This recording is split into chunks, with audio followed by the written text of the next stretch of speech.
مسئلہ نمبر 1 در مختار میں ہے کہ جب موت کا وقت قریب آئے اور علامتیں پائی جائیں تو سنت یہ ہے کہ داہنی کروٹ لٹا کر میت کا رخ قبلہ رو کر دیا جائے یا قریب المرگ کو چت لٹا کر پاؤں قبلہ کی طرف کر دیے جائیں اور سر اونچا کر دیا جائے۔ اس طرح بھی مرنے والے کا منہ قبلہ رخ ہوگا۔ اگر ایسا کرنے سے قریب المرگ کو تکلیف ہوتی ہو تو جس حالت میں ہو اسی میں رہنے دیں۔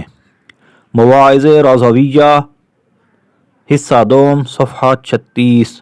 صلو علی الحبیب صلی اللہ تعالی علی محمد صلی اللہ علیہ وآلہ وسلم۔